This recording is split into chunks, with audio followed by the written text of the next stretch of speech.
Am I the a-hole for expecting my boyfriend to pay rent if he moves in with me?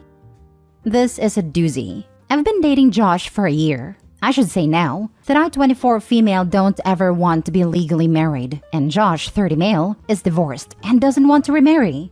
We also live in a place where there is no common law marriage. Still, we want to take things a bit further, and we're talking about Josh and his 2 daughters moving in with me.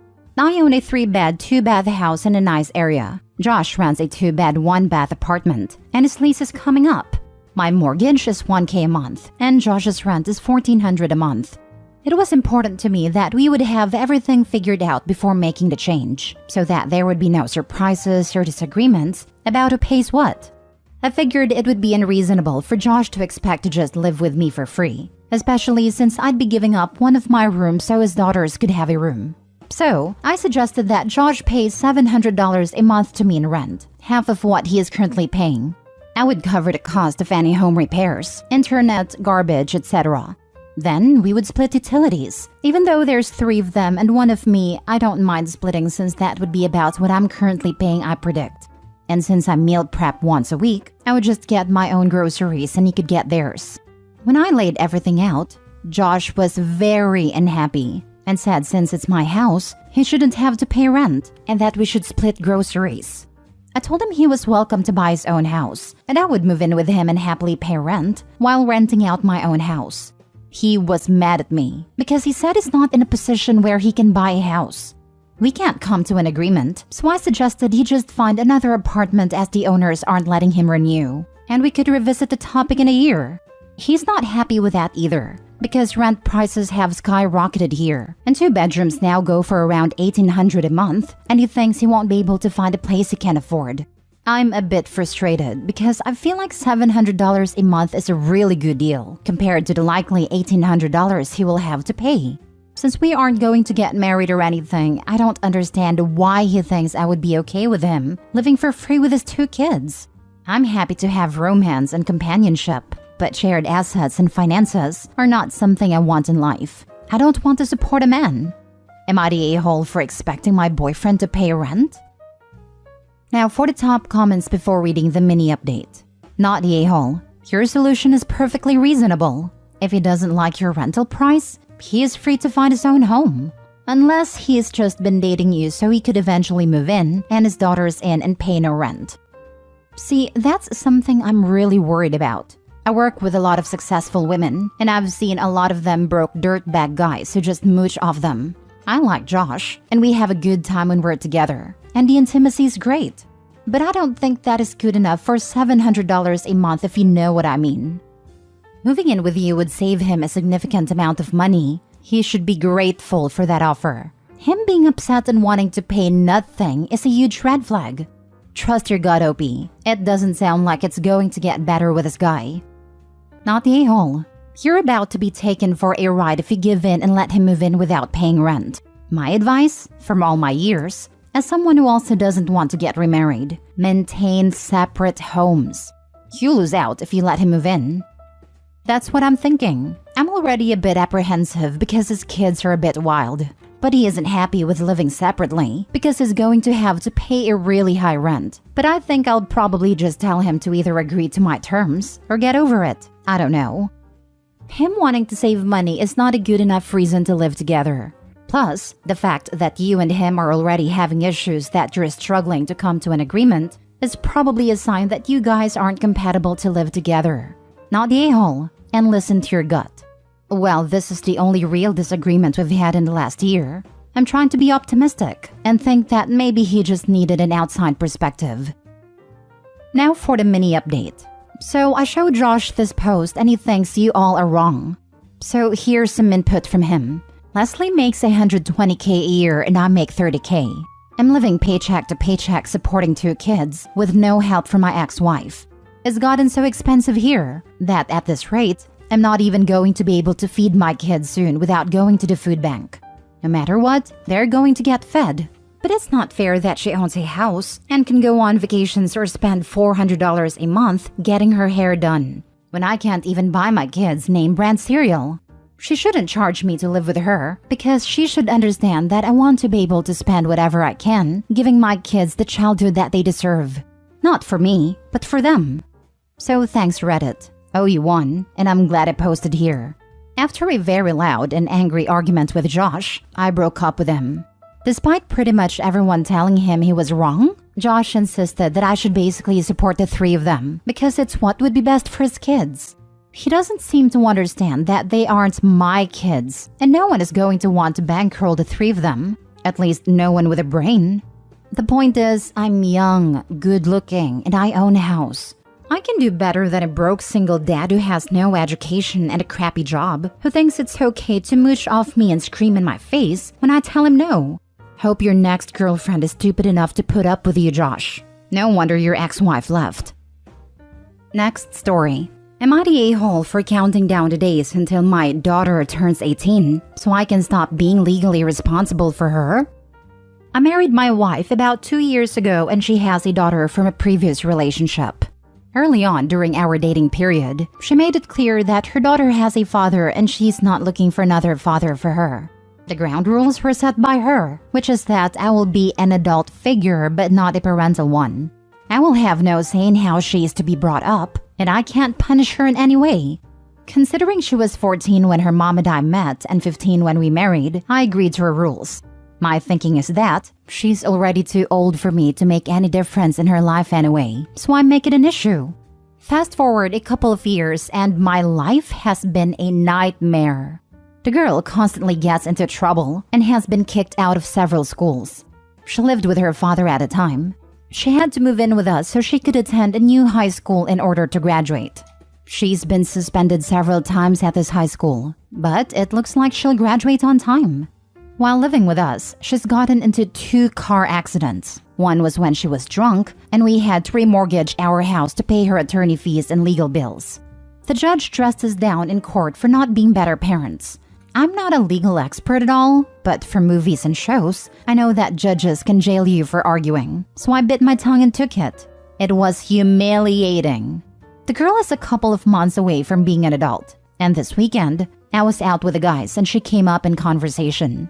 I complained about how much money I've spent bailing her out of trouble, and that I can't wait until she turns 18 so she can face her own consequences. Word got back to my wife and she blew her top. I still don't think I said anything wrong, but I'm staying at a motel tonight. I want to be clear, we're not kicking her out, and considering she doesn't work, she'll be living with us for a while. I'm just waiting for the day she's an adult so I won't be yelled at by any more judges. If you're not a parental figure, why are you paying for these things at all? You're a saint for putting up with this. Not a-hole. Mom wants to have her cake and eat it too. Actually, Mom wants to be a terrible mother and wanted to ruin any possible relationship her daughter and her husband could have had. She is the problem, not the daughter. Dude, why are you so worried about being jailed? Trust me, you are already in a prison of your own making, not the a-hole. I'm not sure that's fair. Unless there were a ton of warning signs that he's not mentioning, how was he supposed to know when the girl was 14 that she would end up being so terribly behaved? Because you should date someone for more than a year before getting married, especially when a kid is involved. Not a-hole, but you should probably be rethinking your whole marriage, because this is not going to stop when she turns 18. Yeah, but at 18, she's a legal adult and he can wash his hands off her. His daughter will have to clean up her own messes. He's not legally bound to pay for anything related to the law or damages she may do. No, but his wife is still there and clearly doesn't like that stance.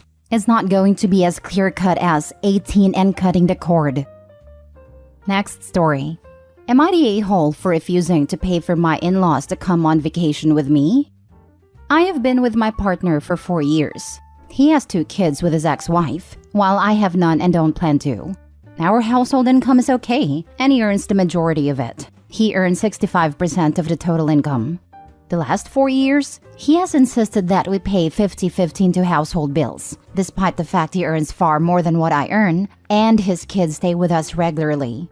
I pay half the rent, bills and grocery, which is expensive for someone on my salary. Then he wants to buy a house near his ex-wife so he can be closer to his kids. So he says it's important that I pick up 50% of the costs now, so that allows him to save more of his money for our future. The money he isn't paying into bills, but goes straight into his own savings account, not a joint one. He does not really acknowledge he has underpaid bills the last 4 years. I've calculated he's underpaid between 16,000 to 19,000 pounds. When he first moved in, without his kids, I picked up all the bills. I paid out over 8,000 pounds in rent and bills, while I paid around 1,100 pounds towards food. Not long ago, he asked if I wanted to go away for the following weekend. I said sure, and we talked about where we could go. He then went to visit his parents, and later that evening he messaged me an Airbnb link for a lodge by the beach to visit that weekend. He asked if his family could come, and he said he'd pay more than 50% if I agreed to them coming. I don't have any family, plus his mom and dad have beat cancer recently, so I said yes to his folks and grown-up brother coming, and booked and paid for the Airbnb. A few days ago, he wanted to settle the vacation bill and has offered to pay 60% of the total. I've kicked off stating the obvious. There were 7 people in that lodge, and 6 of them were his family, so my portion of that bill should be 15%. Am I wrong? Now for the comments. Not a-hole, but why are you with this guy? It sounds like you were funding so much of his life and not getting anything out of this relationship other than being so financially weakened. It would be hard for you to leave. Because being alone is lonely. That's what most of these posts boil down to. Am I the a-hole for finally not putting up with this crappy person?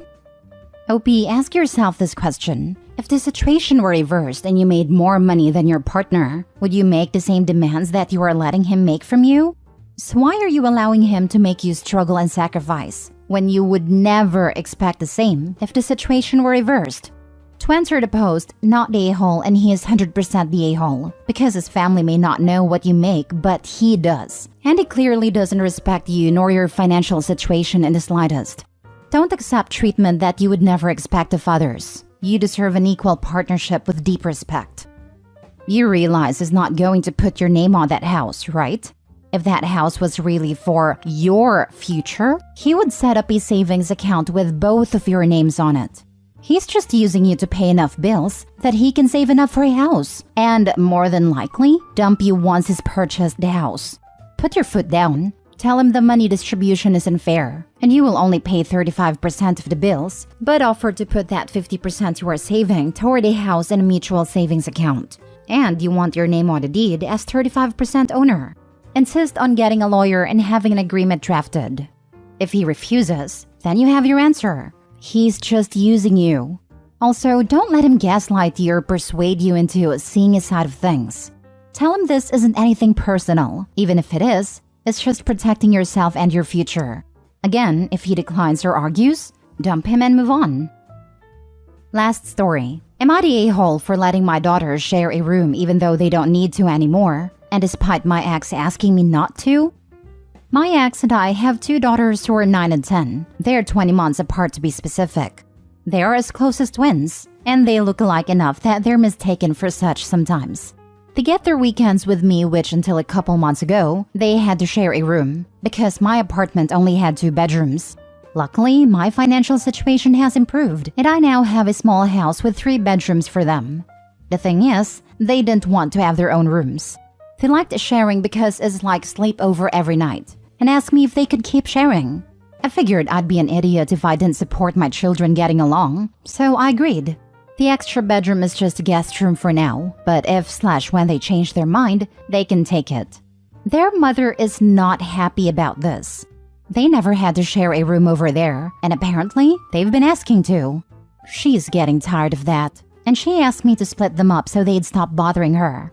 I had a talk with them about not asking her anymore, and how different houses have different rules, but I'm letting them keep sharing a room. Their mother thinks I'm encouraging codependency and that this isn't healthy, but I've seen no sign of that. They're in different grades and classes, have different friends, and do different activities and cope fine.